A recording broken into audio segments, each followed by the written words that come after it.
रत्नागिरी जिल्ह्यातील सिव्हिल हॉस्पिटलमधल्या समस्यांबाबत आज शिवसेना उद्धव बाळासाहेब ठाकरे पक्षाच्या शिष्टमंडळानं सिव्हिल हॉस्पिटलचे डीन रामानंद यांना घेराव घातला। सिव्हिलमध्ये भूलतज्ञ नाहीत। केस पेपर काढण्यासाठी वयोवृद्ध रुग्णांना पहिल्या मजल्यावर जावं लागतं। एक्सरे सारखी सुविधा असूनही एक्सरे फिल्म सध्या झेरॉक्स पेपरवर दिली जाते। सिटी स्कॅन मशीन आहे, परंतु पेशंटला द्यायला फिल्मच नाही आणि सर्वत्र दुर्गंधी आहे। या सर्व समस्यांच्या संदर्भात उभाटा शिष्टमंडळानं हा घेराव घातला। या समस्या लवकरात लवकर सोडवाव्यात असे उभाटा पक्षाचे तालुका प्रमुख बंडाशेठ साळवी यांनी सांगितले। आज आम्ही सिव्हिल हॉस्पिटल संदर्भात ज्या समस्या होत्या त्या आज आम्ही डीन रामानंद यांच्याशी चर्चा केली। त्यामुळे महत्त्वाचा जो मुद्दा आहे की अनेक पेशंट त्या ठिकाणी ऑपरेशनसाठी 20-20, 25-25 दिवस त्या ठिकाणी ॲडमिट केले गेलेत। त्या ठिकाणी अनेक वेळा भूल तज्ञाचा जो जागा रिक्त होती आणि भूलतज्ञामुळे ऑपरेशन केली जात नाही, वेळोवेळी उत्तर दिलं होतं। पण काल माझ्या अंदाजाप्रमाणे त्या ठिकाणी एक भूलतज्ञ उपलब्ध झालेले आहेत, ती एक समस्या होती। नंबर 2, वयोवृद्ध व्यक्तींना हॉस्पिटलमध्ये जे केस पेपर काढायला लागतो तो तातडीने अपघात विभागामध्ये उद्यापासून त्याची अंमलबजावणी करावी। नंबर 3 की ज्या सिव्हिल हॉस्पिटलमध्ये एक्सरे काढले जातात त्याची त्यांच्याकडे फिल्म उपलब्ध नसल्यामुळे ते साध्या जसे आपण झेरॉक्स मशीनवरती प्रिंट करतो त्याची तशा प्रकारची ती प्रिंट काढून ते नातेवाईकांना किंवा पेशंटला दाखवत होते। ती तातडीने आजच्या आज कुठल्या परिस्थितीमध्ये ती फिल्म उपलब्ध करून उद्यापासून त्याची अंमलबजावणी होणं गरजेचं आहे।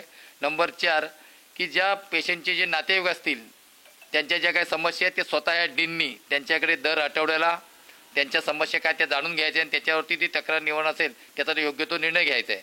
नंबर 4 की ज्या ठिकाणी हॉस्पिटल आहे सिव्हिल हॉस्पिटल त्या ठिकाणी एक तक्रार निवारण कक्ष म्हणून त्या ठिकाणी निर्मिती करावी। अशा प्रकारचे अनेक ज्या अडचणी होत्या त्या आम्ही त्यांच्यासमोर मुद्दे मांडलेले आहेत। सिव्हिल हॉस्पिटलमध्ये जवळजवळ 180 हा नर्सेसचा जो कोटा आहे तर त्या ठिकाणी 50च त्या ठिकाणी उपलब्ध आहेत। माझ्याकडे 90 ते 92 त्या ठिकाणी रिक्त आहेत, त्याची अंमलबजावणी होणं गरजेचं आहे। माझा महत्त्वाचा मुद्दा आहे की हा एवढं मोठं सिव्हिल हॉस्पिटल असते सुद्धा त्या ठिकाणी 2 अधिकारी आहेत, एक सिव्हिल सर्जन आहेत आणि एक हे डीन आहेत। जे लोकांना असं समोरलं जातं की हे माझ्याकडे अधिकार नाहीत, यांना विचारलं सांगतात हे माझ्याकडे अधिकार नाहीत। आम्हाला खरे अधिकार कोणचे आहेत हे समजण्यासाठी आम्ही या ठिकाणी शिवसेना उद्धव बाळासाहेब ठाकरे सर्व कार्यकर्ते आणि पदाधिकारी आम्ही ठिकाणी उपलब्ध झालो। त्यांच्याशी चर्चा झाली। जी अंमलबजावणी काही आज करायची आहे उद्या करायची आहे त्यांनी ती जर नाही केली तर योग्य तो आम्ही त्या ठिकाणी निर्णय घेणार आहे।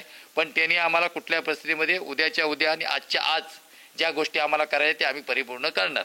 आणि त्यांना आम्ही सांगितलं प्रायोरिटीमध्ये कुठल्या परिस्थितीमध्ये जे ऑपरेशन आहेत ही जे number wise number system 5 patient 5 admit झाले तर त्यांची 5ची 5 ऑपरेशन त्या नियमानुसार झाली पाहिजेत।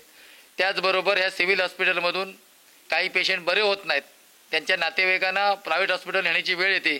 जर आपल्या रत्नागिरीमध्ये 108 जी ॲम्ब्युलन्स उपलब्ध असते ती आपण कोल्हापूरला CPR आपण देता विना मोबदला, तशीच ह्या 6 स्टॉप रत्नागिरी शहराच्या कार्यक्षेत्रामध्ये ज्या ठिकाणी हॉस्पिटल आहेत त्या ठिकाणी एकही रुपया न घेता ती या फ्री ऑफ चार्ज ती ॲम्ब्युलन्स त्या पेशंटना नेण्यासाठी त्यांच्या नातेवाईकांना उपलब्ध करून द्यायची। अशा अनेक ज्या समस्या आम्ही त्यांच्यासमोर मांडलेल्या आहेत। टाइम्स डिजिटलला लाईक करा, सबस्क्राईब करा, शेअर करा आणि बेल आयकॉन दाबायला विसरू नका।